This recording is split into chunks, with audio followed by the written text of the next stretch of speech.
Right, okay. So today I'm talking about detecting deception. Just quickly, if I show of hands, how many of you think that you're pretty good at detecting when someone is telling a lie to you? Okay, a few confident people, most of you not so much. If you do think you're able to work out when someone is lying to you, what do you think are some of the giveaways in a typical conversation? What's some of the kind of tells if someone is telling a lie? Yeah. About eye contact, okay. Anything else? Yeah. Okay. Okay. Yeah, Kelly. Okay, so you might have to know them a bit first. Yeah, okay. Okay. Well, I want to see how good you are detecting deception before we actually go into the research findings. The 4 volunteers here have each emailed me yesterday a sentence about themselves. Now I've handed them either the sentence that they sent me or something completely different. And either way, they're going to read it out as if it's true. And you'll each be able to answer some follow-up questions and then work out if it's actually the truthful statement or if it's a lie. Okay. I'll work this way down.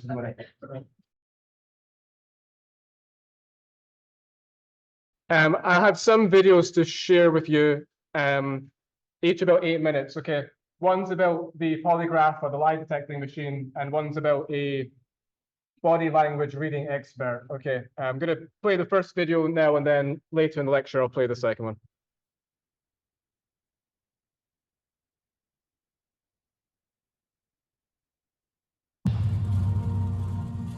Since its development by a Berkeley professor in the early 1900s, the polygraph has been under heavy scrutiny. Polygraph is probably one of the most effective tools in determining if someone's telling the truth or not. It's a sad, sick joke simply because many people's lives, their careers, and even our national security is hanging in the balance over this antiquated last vestige of witchcraft. Despite the controversy, polygraph test results have played a key role in several recent high-profile cases. Susan Smith failed her polygraph and later was found guilty of drowning her 2 children.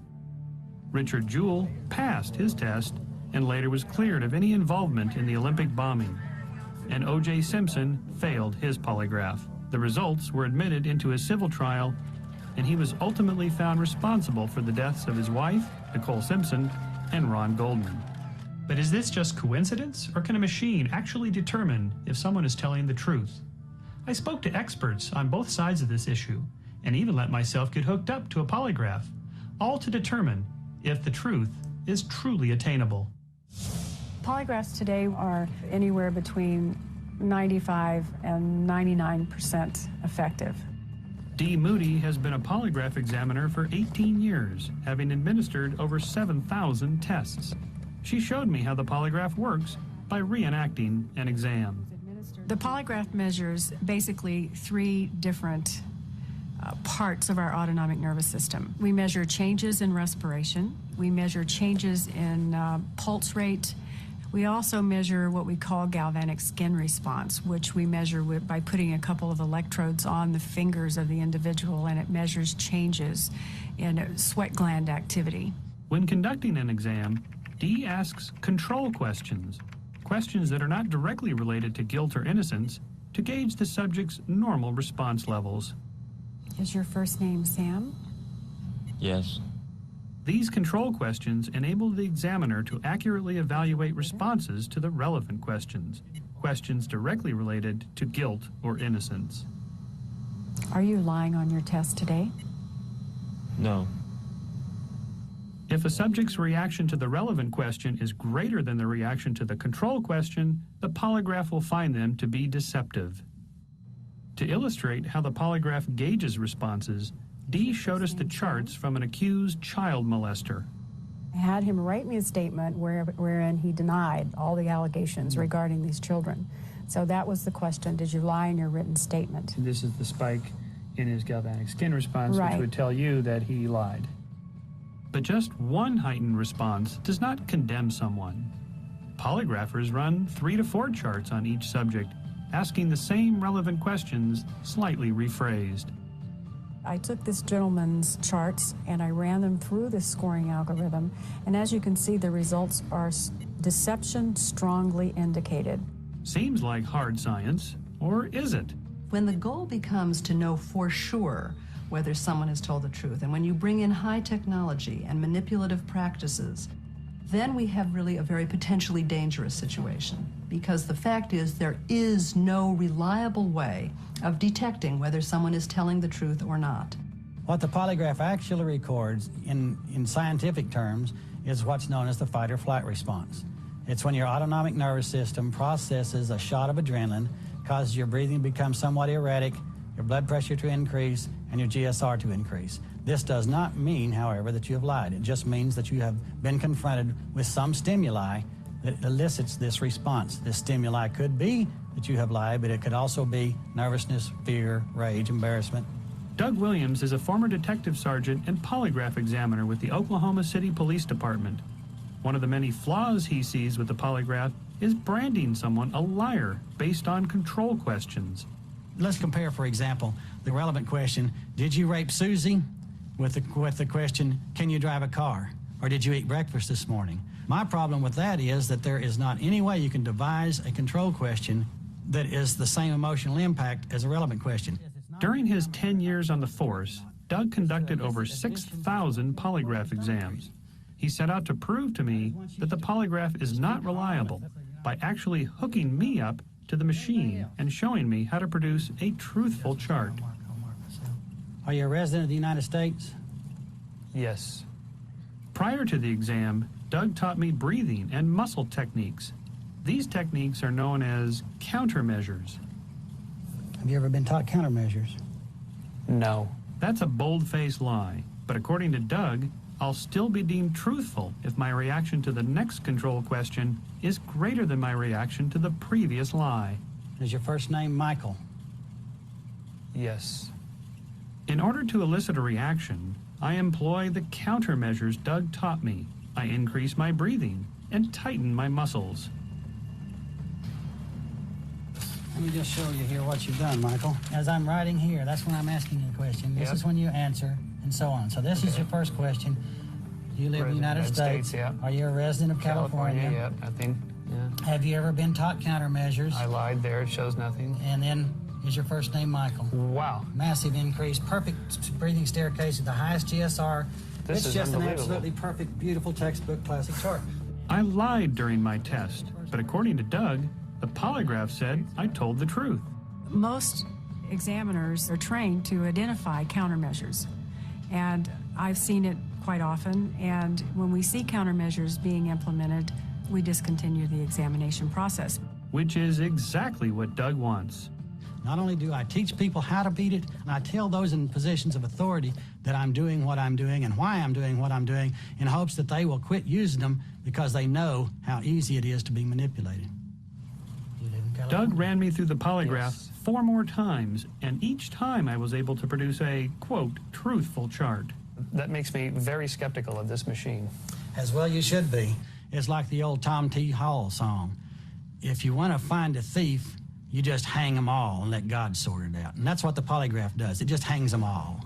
As a result of this concern, the Employee Polygraph Protection Act was passed into law in late 1988. The law prohibits private businesses from subjecting Yes. their employees to polygraph exams. The Polygraph Protection Act occurred not because the polygraph is flawed or ineffective. It was taken away because it is too effective. And most of our leaders in this country felt that it was too invasive, that it just provided the potential employer with too much personal information about the individual. However, polygraphs are still used in law enforcement and governmental agencies. It's a very good confession getter. It's a very good psychological billy club. It's something that you can use to coerce a person into confessing and divulging all sorts of information, but it still does not detect deception because they're still based on the same false theory that there is a reaction that indicates deception, and there is no scientific evidence to support that theory. People who offer high-tech solutions, all kinds of fancy gizmos that promise a way to give you the answer, That's a very appealing promise to be able to make, but they're dead wrong. There's little debate that the polygraph effectively measures increases in heart rate, breathing, and perspiration, and that these increases may occur when someone is lying. But does it prove 95 to 99% of the time that someone is being deceptive? In my experience, not even close. Ready to be an e-commerce pioneer? Bluehost has step-by-step.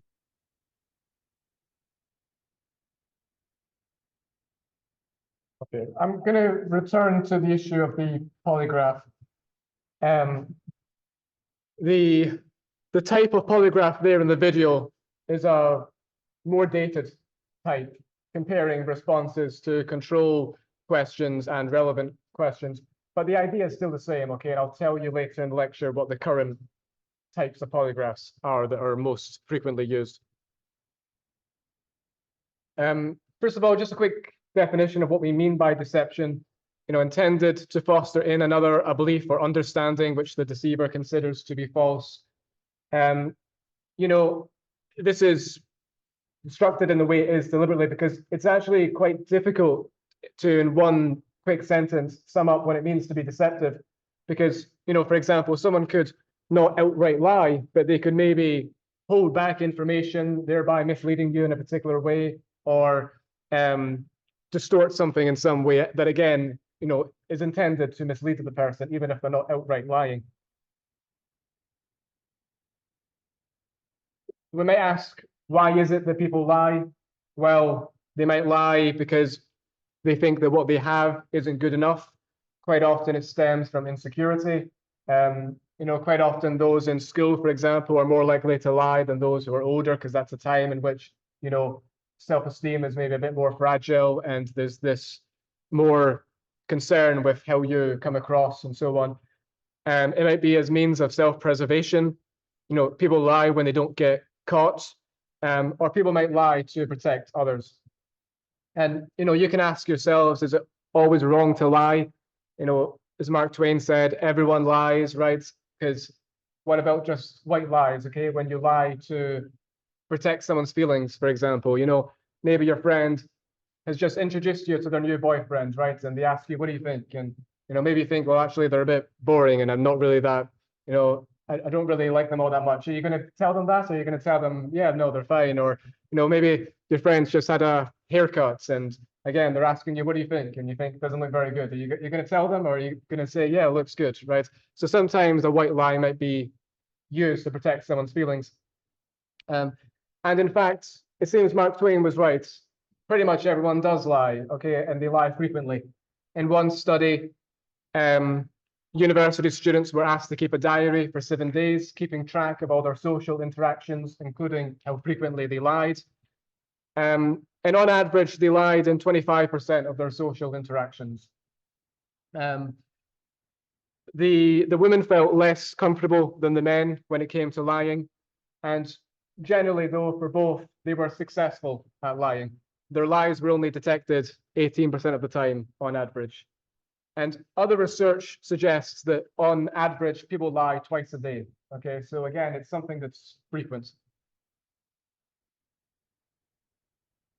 Now, at the beginning of the lecture, I asked you, what tells do you look for? How do you tell when someone is lying?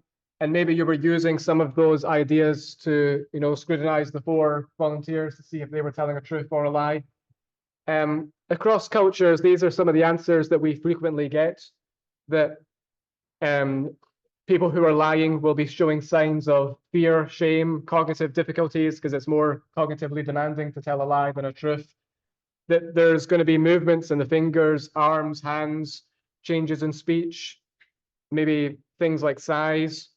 Some people say you have to know a person in order to know when they're lying, but you have to know what their typical body language is and then see when it's different. Tone of voice, eye direction. Some people think, if you're staring up at the ceilings, up to the skies, then that's a sign that you're lying. If you're sweating, if you're playing with your hair, clothes, other objects, so again, examples of fidgeting. Some unspecified change in behavior, or having weak arguments and weak logic to your points. Now, this is what people believe. Okay, I'm going to go over actually what's true and what's not, according to the research. But there's two main approaches to studying detecting deception. Okay, you can take a more emotional approach, looking for emotional signs that the person is uncomfortable, okay, that they appear anxious or nervous or so on, distressed in some way. Or you can take a approach that's focusing on the cognitive demands, okay, that they seem to be under. Again, you know, if I'm telling a lie to you, I have to keep track of what I'm saying. I have to, you know, keep track of what you already know. Okay, so it's more demanding than it is to just tell the truth. Okay, so the idea here is that there's signs in the person, okay, when they're doing a task that's more cognitively demanding. So, for example, not staring right at you, maybe eyes up in the head, up in the ceiling, because that's demonstrating that they're thinking deeply, right? And the same way that it's more cognitively demanding to ask someone to recite the alphabet backwards, okay, rather than in a typical way. And again, there might be some kind of signs when they're concentrating hard, okay.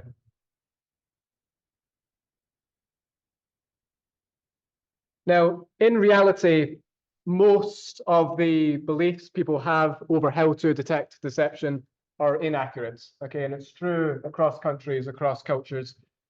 The most inaccurate beliefs are to do with eye contact, okay, that someone who is telling a lie won't maintain eye contact, whereas someone who's telling a truth does. In fact, there might be other reasons as to why people don't maintain eye contact, you know, shyness, social anxiety, introversion, and so on. But also those who are very good at lying, pathological liars, psychopaths, they can lie with confidence, they can sell it, okay, and so they wouldn't have difficulty maintaining eye contact. And that there will be hesitation, okay, that, you know, those who are telling a truth can just answer without hesitation, whereas if you're lying, you're going to stutter and stumble upon yourself. Also, the evidence doesn't back that up. And then the number of words spoken, okay. In some cases, you might think that if you're telling a lie, you'll be kind of overselling the point, or maybe not saying as many words as if you were telling the truth. But there doesn't seem to be any consistent pattern to this, okay, when comparing truth tellers to liars. Another misconception is that women are better at detecting deception than men are, okay? In fact, both are equally inaccurate, okay? Both are about 50% accurate when it comes to detecting deception. Now, the caveat of this is that the studies I'm talking about are to do with detecting deception in strangers, like in the task that we did at the beginning, okay, when it was the 4 volunteers. In your day-to-day life, when it's, you know, dealing with someone in a relationship or friends or whatever, someone who you know, it's going to be slightly different because you know what their typical body language is and so on. So you might be able to pick up on things, okay, that tell you that this person is lying. And they might be accurate signs, okay? But what I'm talking about are general signs across people, okay, that tell you that this person is lying, okay? And those sorts of beliefs don't hold up.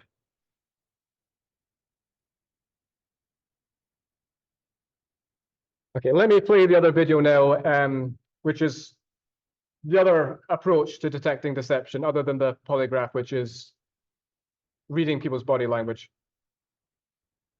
We've seen that the polygraph machine may not be a reliable detector of lies, but what about body language? We all communicate with our bodies, indicating, among other things, our moods and our emotions.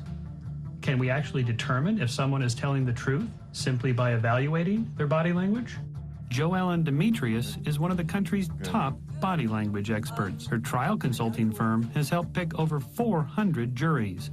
Her biggest claim to fame? Assisting Johnny Cochran in selecting the jury for the O.J. Simpson criminal trial. American Lawyer magazine dubbed Joellen the seer because she seems to be able to see if someone is being truthful by evaluating their body language. Body language can, in many ways, predict how people are going to behave, if they're going to lie, if they are lying or not. But some social scientists are concerned with the reliability of body language. There is no scientific research showing that anybody can tell with 90 to 100% accuracy whether somebody is lying or telling the truth based on their body language. I did not have At no time in recent history has anyone's body language been under such heavy scrutiny as President Clinton's. Not a single time. I sat down Joellen to evaluate some of the president's grand jury testimony. President Clinton, of course, is a very experienced, polished politician and is very aware of his body. And seeing a lot of the public appearances prior to that, I took note of how he acted. The things that were very different in his deposition were his licking his lips. He also rubs his nose. He changed his body position, which, again, when people get uncomfortable, they'll, sort of rearrange themselves in their seat, almost as if they're protecting themselves from the person asking the question, or then they may turn like this and lean forward. He does that several times as well, almost as though I'm selling you this, and boy, you better believe it because I'm telling you the truth right now. So again, these are things that he does not normally do. That's what made me believe that he was not being honest. But we'll never know for sure if the president lied, so we decided to do our own body language test. We had Joellen interview 5 of our show employees. She asked them a series of 15 to 20 questions. The 5 employees were told to lie at some point during their interview and to be convincing. What kind of thing do you do for the show? I'm a research assistant. Joellen did not get to speak to the subjects prior to the interview and was not informed which of the 5 would be lying or how often. We instructed the first interviewee, David, to lie on one question of his choosing. Again, this information was not provided to Joellen as she began to evaluate the interview. Have you ever belonged to any organizations? In college, I was in the public relations student society. And He looked down almost as if he was looking for the right answer. Again, there was a sense that, well, maybe he was looking down because he was kind of embarrassed about it. But in terms of how he's reacted up to this point, I think it's because he wasn't actually a member of a public relations group in college. Okay. I think your other interpretation that he's maybe a little nervous or whatever is the right one, because he told us that he didn't lie about this. Oh for 1, but there was another area in David's interview Joellen wanted to look at. What did you major in college? biology. Biology? Yeah. What was interesting about his response here is that he did a couple things. Number one was he took a deep breath. Biology. Secondly, he looked over to the side almost as though he was looking for the answer. Based on those responses, I think it's probably something that he was lying to us in this situation and not something that he was nervous about. Well, you are correct on this one. Next up, Andrew. As a production assistant, what are sort of your everyday I'm the office duties? Herbert. I do all the little bits and pieces that no one else wishes to do. The office Herbert? The office Herbert, yes. The bottom of the ladder. Andrew was also instructed to lie once. In previous jobs, have you ever embellished a resume? No. He answers very quickly. No. And he doesn't have that sense of humor, that dry wit. Okay, well, he did indeed lie about his embellishment of the resume, so you got that one right. That's correct. Well, who hasn't embellished a resume just a little? With Tommy, we threw in a new twist. He was to answer all of Joellen's questions truthfully. What types of things do you do when you're not working? What do you do in your spare time? I have a 3.5-year-old son, so I spend a lot of time with him. I'm involved with playwriting and production. He's very good in protecting himself. You'll notice the pose. He's got his arms crossed, he's got his legs crossed. He's very protective of everything that's going on. I think that he's not being forthcoming with us. Well, he's a tough read. He didn't lie about anything, he told us. Next up is Tracy. She was told to lie 3 times. When you've worked in previous employment situations, have you ever permanently borrowed some office supplies from your employer? No. What happened here with Tracy was you see her look around a little bit, and then as she's answering no, she's shaking her head yes. No. That's a pretty strong one. Yeah, and she did definitely lie about that. Overall, Joellen was able to identify 2 of Tracy's 3 lies. Our last subject was Sherry. She was instructed to lie 5 times. What types of things do you like to do in your spare time? I like hand gliding in Malibu, boogie boarding in Venice. That's a really unusual answer to the question. I mean, what's usually sufficient is I hang glide, I boogie board, but to actually state where you do that type of thing, it's almost, it's like overkill. Joellen caught Sherry in all 5 of her lies. I'm getting so I can pick up on some of these things now. There's definitely a skill to watching this. Either that or these are really lousy liars. But there are plenty who remain skeptical. The reason that no one can tell you with 100% certainty whether another person is lying is that human beings are too varied in how they speak and how they communicate and the ways they communicate. But based on our informal test, of the 84 questions asked of our test subjects, they lied on 10 of the questions. Joellen was able to identify 9 of their lies with just 2 false accusations. Joellen does admit that body language evaluation is not an exact science. There are no absolutes to it, but if people do pay more attention in their everyday life, and I'm not just saying, you know, stare at everybody that walks around you, but just to be more aware of your environment, you're going to start being more accurate in when you do have to come to serious considerations about whether or not somebody's being truthful with you. To be free and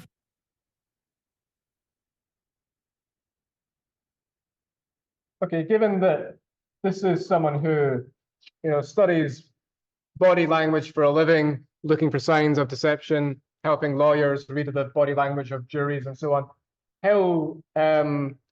how impressed were you by her performance in the task there? Somewhat. It was fine. Okay. Better than me. Better than you would have been. Okay. So maybe she did have some insights. Okay. Keep in mind that this is probably an easier task than, for example, reading the body language of a defendant, right? In that study, the people she was talking to, they didn't know what the questions were going to be. They were just told to lie to one of them. They could pick which question at the time they wanted to lie to. So they're not going in there with a story already in their minds. Okay, they're lying on the spot. Whereas if it's, for example, in a police interrogation, the person's probably already got a false alibi or a false story that they planned in their head and that they want to sell. So it might be more nailed down and harder to detect.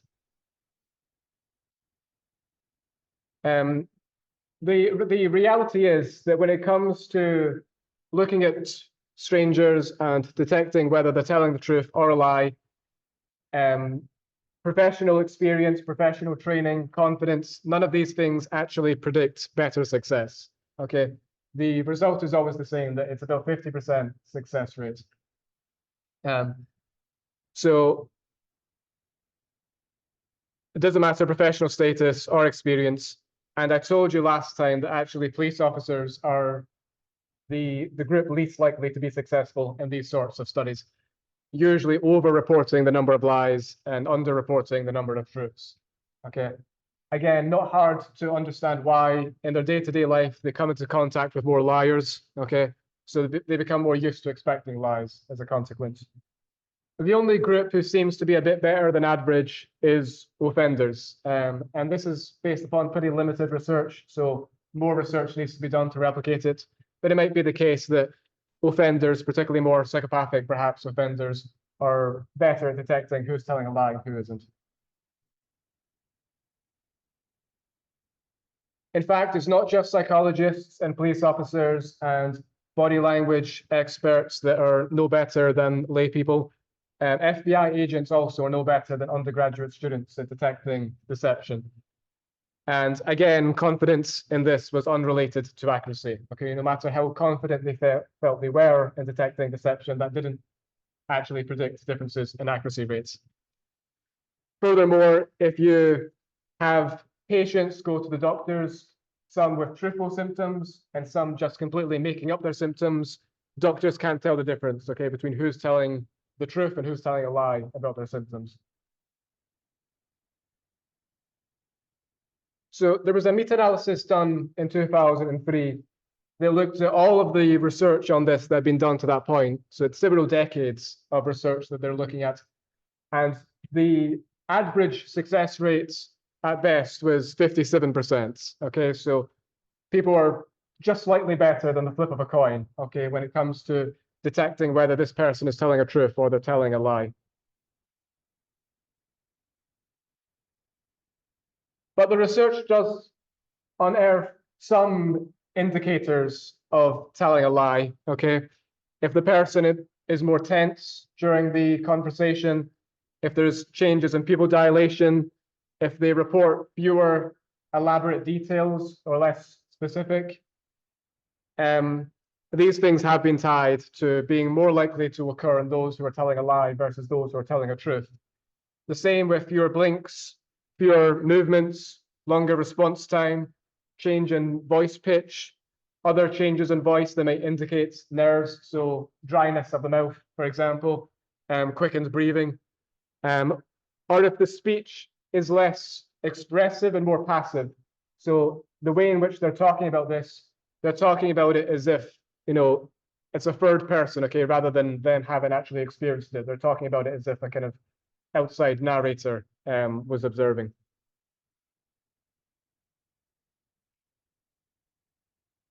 The research tells us that if you do want to detect deception, the best things you can do are ask for further elaboration, okay, or ask them to repeat what they told you earlier, okay? Obviously, if there's inconsistencies, if they're tripping themselves up, that indicates a lie. And also, they might struggle to elaborate if they're telling a lie, okay? These are the best methods. So all of that research is with adults, okay? We're not very good at detecting whether an adult is telling us the truth or telling us a lie. What about with children? Okay, surely if it's a child telling us a lie, we can tell that, right? If it's a child telling a truth versus a lie. So in one study, we have 3 to 11-year-old children. They've all been told, don't peek at this toy, and then they've been left alone. Some have peeked, some have not. And then a participant comes in and asks the child, did you peek at the toy or not? And then they have to gauge whether the child is telling the truth or a lie. We have a group of undergraduate students, a group of custom officers, and a group of police officers, okay? The students are pretty much no better than chance. Their success rate is 51%. The customs agents, chance 49%. The police officers are the only group who are significantly below chance level, okay, with 44% accuracy rates. Furthermore, the police officers were the ones most confident in their answers, okay, the ones who were most confident in being able to tell when the children were telling a lie or a truth. Now, important, okay, because more than 100,000 children give testimony in criminal trials in this country every year, okay? Important witnesses in criminal proceedings. So obviously, if researchers, clinicians, and so on can't detect who's telling a lie, then that's majorly problematic. Now, I have a breakdown here based upon age. So we have the 3-year-olds, 4-year-olds, all the way down to the 11-year-olds. And then the overall accuracy rates. Okay, you can see it's about 50% or worse for pretty much all groups, other than the 3-year-olds and the 8-year-olds, okay, in which success rate was on average about 75%. But keep in mind that this is fairly small groups. We have 5 3-year-olds here and only 5 8-year-olds. So what that means is if one of them is terrible at lying, okay, then that might give it away. And then obviously there's going to be a higher success rate for that group. Other research tells us that 3-year-olds also can successfully get away with telling a lie, okay, in similar studies. So this doesn't seem to be the fact that, 3-year-olds and 8-year-olds are just inherently better at telling a lie, okay? There's maybe just some children there who were bad at lying. Like in the video we looked at, some of those liars were pretty bad, right? When they were lying on the spot about some of the questions being asked. So that's kind of the overview of the literature on reading body language. Going back now to the issue of the polygraph. Like it said in the video, it's not directly measuring if one's telling a lie. Obviously, what it's doing is measuring the functioning of the autonomic nervous system, okay, the activation of a flight or fight response, right? Whether one is becoming nervous, becoming anxious, and so on. Now, obviously, the assumption here is that if you are innocent and you're telling a truth, then you won't be anxious, okay? Whereas if you're under pressure because you're guilty and you're lying, then you're going to be anxious and nervous, and this is going to come across via changes in breathing rates, changes in heart rate, and so on. So it's assuming that being guilty, telling a lie, is the reason for these physiological changes, right? To this level of arousal. But of course, keep in mind, like I said in the video, there might be other reasons as to why one is anxious or nervous, right? It might be a stressful situation, okay? The questions being asked to them might be quite upsetting, especially if it was a victim, for example, in the crime who was someone close to them. Now, there's been many types of polygraphs over the years. I mean, even hundreds and hundreds of years ago in China, there's recordings of investigations in which they asked suspects to put rice in their mouth and then spit the rice out. If the rice was still dry, they're lying and they're guilty because they must be nervous and that's why they have a dry mouth. Whereas if the rice wasn't dry, if it was wet from saliva, then they must be innocent and telling the truth. Lombroso in the 1800s had a lie detector machine. We talked about Lombroso in the first module. It was based upon changes in heart rate. And then in the 20th century, there were more sophisticated ideas that were also looking at changes in blood pressure and changes in sweat production and so on, rather than just heart rate. The writer who wrote Wonder Woman originally, he came up with a lie detector machine, the lasso, and that's why Wonder Woman's whip is called the lasso, as a kind of nod to that. And then the polygraph machine you saw in the video of comparing responses to relevant questions to control questions was one that was very popular for a long time, and I'll talk about some of the more recent modifications. Now, polygraph results cannot be used in a criminal trial as a source of evidence because they're not accurate enough, okay? For the reasons it said in the video, there's other reasons as to why one might be nervous and might be having these certain responses, changes in heart rates and so on. But also some people, like psychopaths, as we'll talk about later, don't really experience fear and anxiety. So the polygraph wouldn't really pick up on the fact when they're telling a lie because they wouldn't get nervous. Despite that, the polygraph is still frequently used. It's used in criminal investigations all the time. If there's a suspect, have them take a polygraph. If they fail the polygraph, they remain a suspect because police still put a lot of confidence in the polygraph. And then that might be used as part of the read technique, right, in detecting deception. And if they fail that, then go on to the final stage of the read technique, meaning to get a confession. It's also sometimes used by having victims take it to determine if they're telling the truth over being the victim of a crime. And it's often used for probation purposes. So, maybe a sex offender, for example, is on parole, and as part of their parole conditions, they have to remain a certain distance from schools and from children and so on. Maybe the polygraph will be used and they'll be asked, have you had any contact with children and so on, to see if they're violating their parole. And it's also used frequently by security agencies and other employment agencies as part of the hiring process, okay?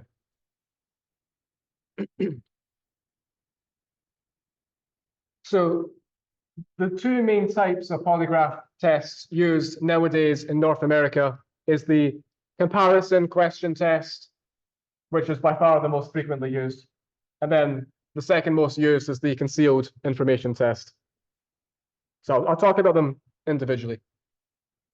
So the comparison question test, it's similar to the one you saw in the video, but it's different in that there are three types of questions, okay? We have irrelevant questions, okay? Completely neutral, irrelevant, pointless questions, okay? We We have relevant questions that are to do with the crime in question, okay, that they're being questioned about. And then we have comparison questions that are to do with some minor antisocial act from the person's background, okay, not to do with this particular crime, but to do with something else. And again, we're measuring physiological responses here, so changes in heart rate, changes in sweat production, changes in breathing. But actually what we're doing with the comparison question test is comparing responses to the relevant questions versus the comparison questions. The irrelevant questions are merely being used to establish a baseline. So an irrelevant question might be, for example, are you left-handed? Okay, completely pointless, doesn't matter what the question is. All we want to do is establish a baseline. What's their typical heart rates, breathing rates, sweat production, and so on. A relevant question obviously deals with the crime. Did you assault Sam Smith on March 11th, if that's the crime that they're being accused of or that they're being interviewed over? And then the comparison question might be, before age 25, did you ever take something that did not belong to you? So it could be something specific that the investigators know about that's maybe came up in interviews beforehand or interviews with friends and family. Or it might be something kind of vague and generic, okay, like the one on the table there, right?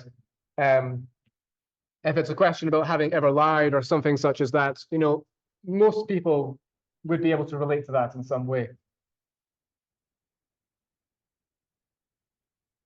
So the phases of the comparison question test are, first of all, establishing a pre-test interview. Now, this might be in part when the comparison questions are devised, okay, based upon, you know, minor antisocial transgressions from the person's past. And then the polygraph exam, okay, asking all three of those types of questions, and then scoring the results, okay, so looking at physiological responses to the three types of questions to establish whether the person was being truthful. So the idea here is that if one is innocent, they'll have more physiological response to the comparison questions than the relevant questions, okay?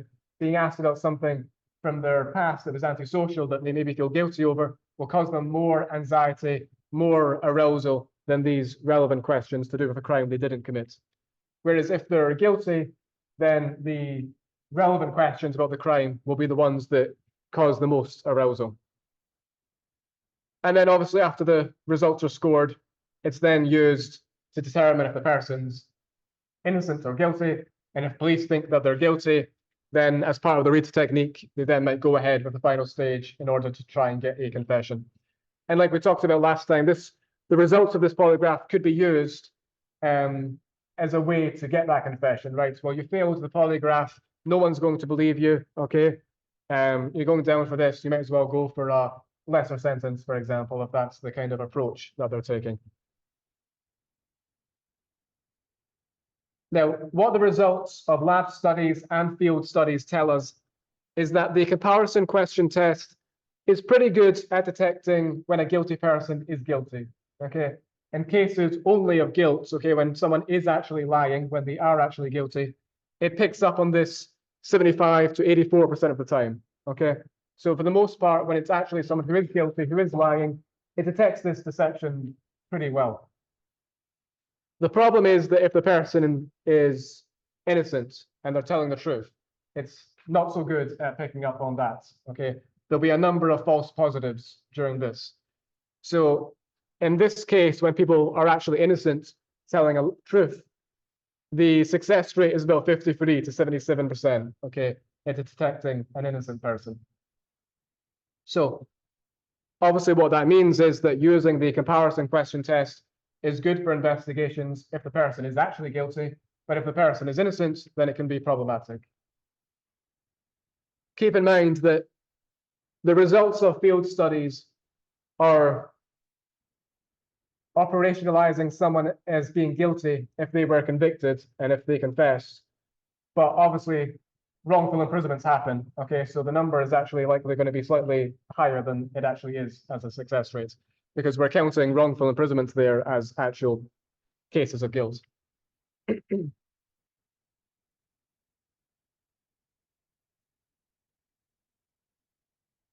So what's the problems then with this test, other than the fact I just showed you it's not so good at picking up when someone is innocent? Well, think about certain types of crime, right? You know, maybe someone you love has been the victim in a pretty brutal crime, right? You know, maybe a child or maybe your spouse or something such as that. And now you're being accused over maybe sexually assaulting them and murdering them, okay? That's going to evoke some arousal, right? That's going to have some physiological response associated with it that might be higher than, you know, questions to do with some minor antisocial transgression from your past that in this moment you likely don't care very much about, okay?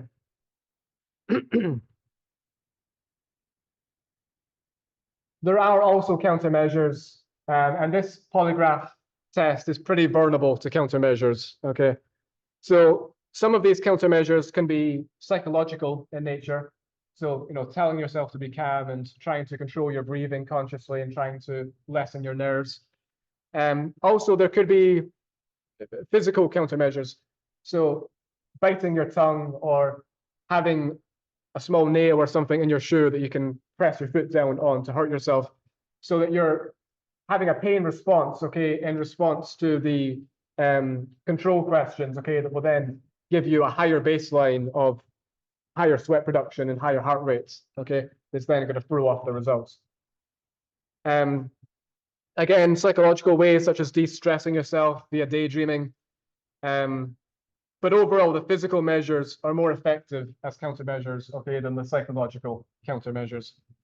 And if there's a combination of countermeasures, so multiple physical countermeasures and psychological, that's when it's most successful at throwing off the results of the polygraph. Any questions so far? Okay, so that's the comparison question test, which by far is most used in North America in about 9 out of 10 investigations. The other one is the concealed information test that's used in the remaining about 10% of investigations. So in this case, we ask a question and then we pose possible options, okay? And then we measure response to those options. So for example, so-and-so was killed. You're accused of killing them, okay? Did you strangle them? Did you shoot them? Did you stab them? Okay, go through various options.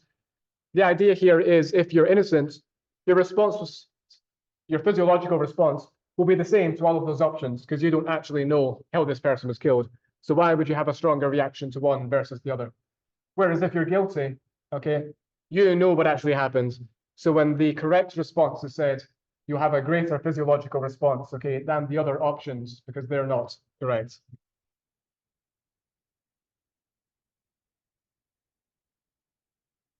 Now, when it comes to the validity of this, it's basically the opposite of the comparison question test. It's very good at picking up on when someone is innocent, okay? Success rate here is at least 95%, okay? From lab studies and field studies. Now that makes sense because if it's information you don't know about because you are innocent, really, why would you have a greater response, okay, to one option versus the others, okay? But the problem is that it's less good than the comparison question test at detecting deception, okay, when someone is actually guilty when they're telling a lie.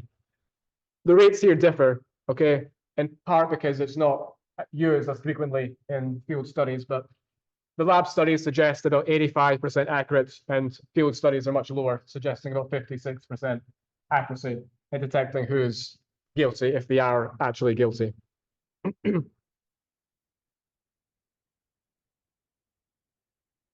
Now, there are some problems, right? First of all, why is it not picking up on the fact that this person is guilty? Well, maybe they don't actually know the information being asked about. You know, maybe they're being asked about things at the crime scene. You know, was this there or this there or this there, or was the witness wearing this or this or this? Well, maybe the offender wasn't paying attention to those things, and maybe they don't actually have that information. And so they would be determined as being innocent because their response isn't greater to one option versus the others, okay? But is that actually because they don't know the answer, not because they're innocent? And of course, this is also a limitation that maybe an innocent person will know some of these details from media coverage. This seems to be less of a limitation because, like I just showed you, it's actually pretty good at picking up on when someone is innocent. But in some cases, that might be a relevant limitation, right? When someone actually knows some of the details from other sources.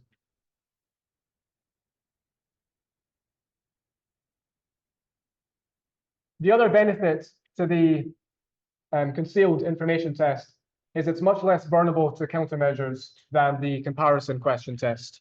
Okay. So both physical and mental countermeasures have been shown to significantly reduce the effectiveness of the question comparison test. But the concealed information test does not seem to show the same impact in its effectiveness. In fact, even anti-anxiety drugs, okay, don't seem to impact the effectiveness of the concealed information test, which otherwise, for other types of polygraphs, is a very good polygraph countermeasure tool. But based upon what I've told you already about criminal investigations, it probably isn't too surprising, right, that the comparison question test is preferred because it's better at detecting guilt in guilty suspects, okay? Even if the other test is less vulnerable to countermeasures and is better at detecting innocence in those who are innocent. Okay, any questions about the two types of tests? Yeah.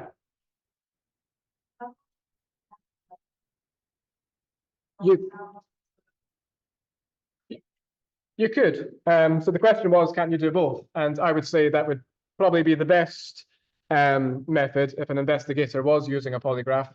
But in reality, they don't likely use both.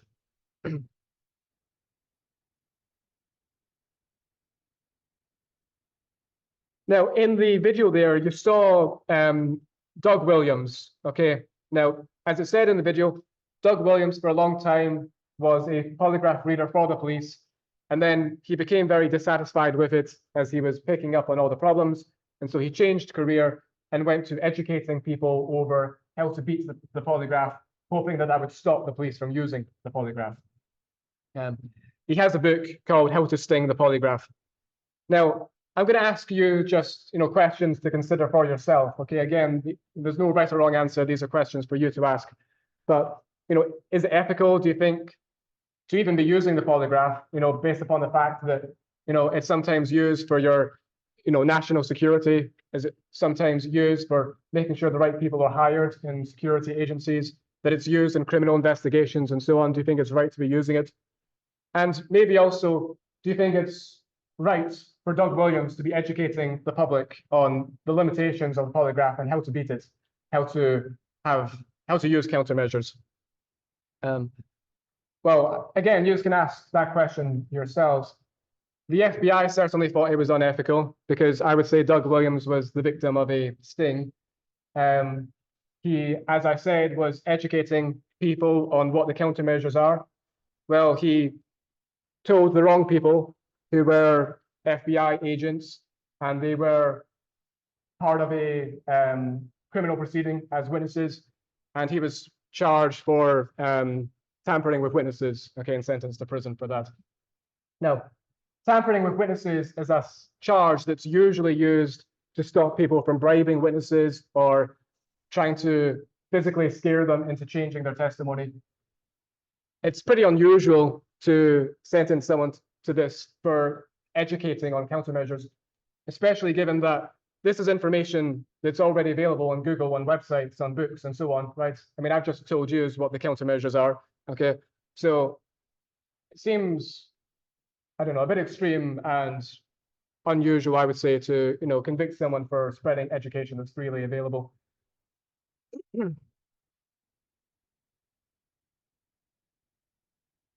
And what I want to talk about lastly is some neurobiological research on telling lies or detecting deception. Now, a number of studies have found that when you're telling a lie versus telling a truth, your prefrontal cortex becomes more active when you're telling a lie, okay? So, for example, you're asked, are you from this place? So, are you from Stirling, Scotland? Okay, I would say yes to that. All of you would say no, right? But In some studies, half of the participants are told to lie and half are told to tell the truth. So in this case, half of you would say yes to that question, half of you would say no. The half who were saying yes, who were lying, their prefrontal cortex would be more active in that moment than those who were telling the truth and who were saying no, okay? Or similar revisions, similar modifications of this. You're looking at a number, okay? And then you're asked, is the number you saw 700? And again, half of you are half of you are told to say yes, because that's true, and half of you are told to lie. Again, the half who are lying, their prefrontal cortex is more active. Now, again, the prefrontal cortex is the part of the brain that's to do with more higher level, sophisticated thinking, right? Taking on the perspectives of others, theory of mind, okay, that's all associated with the dorsolateral prefrontal cortex region. And if you're telling a lie, again, you have to keep track of what the other person already knows. You have to keep track of what you've already said, so it's consistent. It's more cognitively demanding. So it would make sense that the prefrontal cortex is becoming functional, okay, during this particular behavior, as opposed to when you're just simply telling what actually happens. Now, that's a pretty well-documented finding. A more novel finding is from this study here on the slide. What they did was look at the white matter in the prefrontal cortex. And they have a group of normal controls. They have a group with antisocial personality disorder. And then they have a group of pathological liars. Now, these pathological liars were found to be lying for no reason whatsoever, it would seem, to the researchers. So as part of this research, they're talking to multiple researchers. And for example, one of them was walking with a limp, and the researcher asked, what happened to your leg? And they told them, you know, an elaborate story about an injury that they had and how they were permanently disabled in this leg. And then they were talking to another researcher and their leg was completely fine. Okay, it was a complete lie. There was nothing wrong with it. And so there's a group here who seem to be lying for no reason whatsoever. Okay. Now, part of psychopathy that we'll talk about in the final module is being a pathological liar, that it comes with ease, okay, that they can manipulate others easily. And so what the researchers did was they compared white matter in the prefrontal cortex in the normal controls, the antisocial controls, and then the pathological liars. And the pathological liars had significantly higher rates of prefrontal gray matter volume than the other two groups, okay? Now, combined with this is, if we look at how good children are at telling a lie, you know, I showed you a study earlier on that was pretty simple. The children were just saying whether they picked that toy or whether they didn't. Maintaining a lie convincingly after being given a number of follow-up questions is much more difficult, right? With the volunteers, for example, if that was being done with young children, it would have been much harder for them, okay, to tell a convincing story. But what we find is that children become much successful at lying at 10 years of age, meaning that they become more like adults and being able to tell a convincing lie that's consistent and that they can stick to, okay? Whereas before that, it's likely that it's going to have big logical gaps and so on, and it's not going to be very convincing. Now, in conjunction with this is the fact that adult levels of white matter volume in the prefrontal cortex emerge around 10 years of age, okay? So around the same time as one becomes a competent liar, okay? So this poses the question that maybe the prefrontal cortex white matter is necessary for convincing liars. And that's why the pathological liars also had better volume here. And that's what made them better liars. Now, this is a correlational finding. So it might be the case that, you know, it's the way around that I described, that as the white matter grows in the brain, one becomes better at lying. But it could be another way around, okay? Because like I say, it's a correlational study, meaning it might be a Pinocchio effect, but except when you tell a lie, it's not your nose that gets larger, it's the volume in your prefrontal cortex, okay? It seems maybe a little bit ridiculous, but keep in mind that the brain adapts and always changes based upon your experiences. The parts of the brain you use, it gets larger in volume, it becomes more active. The parts of your brain you don't use shrink and becomes less active going forward, right? A good example of that is that in London, taxi drivers have to undergo a pretty intense 6-month training program before they become taxi drivers, memorizing all the various routes in London and so on, so they can get from one place to the other in the quickest time possible. What we find is that their hippocampus becomes larger when comparing it before and after that training program. Now, the hippocampus is to do with consolidation of memory and so on. So if you're using that part of the brain for 6 months continuously, then it would make sense that that part of the brain might become larger.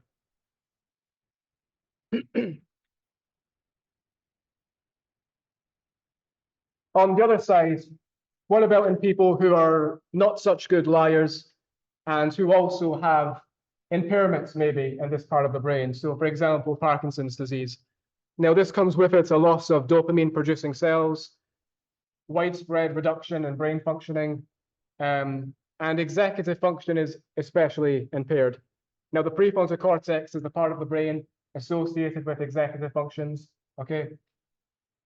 Decision making, problem solving skills, cognitive skills in general, okay? That's the parts, that's the tasks associated with the prefrontal cortex. But there's also some personality findings that those with Parkinson's disease become more industrious, more always on the go, become a bit more serious and a bit more inflexible, a bit less patient, and also more honest, relevant to what I'm talking about is one of the findings.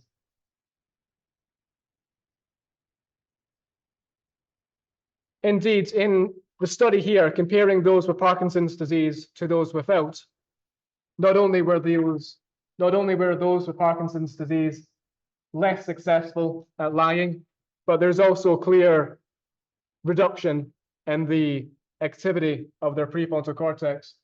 And there's a relationship here as well, that the lower the activity in the prefrontal cortex, the less successful they were at telling lies. So again, it might be the case that damage to that part of the brain means that one can no longer be a convincing liar. Now, based upon this, we may ask, are there neuropsychological tools that we can use to measure when someone is lying?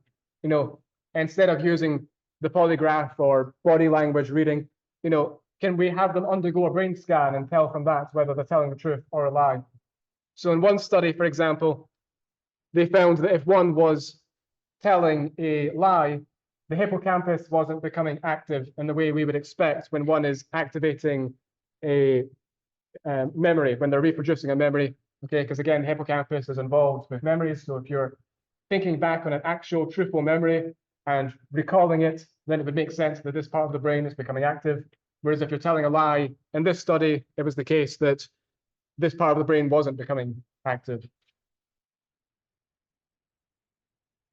Now, based upon this, there are a number of companies that have claimed that their tools can be used to determine when someone is telling a truth versus when someone is telling a lie via simply giving them a brain scan, okay, and seeing which parts of the brain are becoming active and which are not. Now, there's been 3 attempts so far to admit this neurobiological evidence as evidence at court, but every time it's been unsuccessful, okay? It's failed to meet the Fry standards, which is that this is generally accepted within the scientific community as being valid and reliable, because it's very early, okay? These neurobiological instruments claiming that they can detect deception don't yet have universal acceptance within the scientific community as being valid, okay? It's too early for this.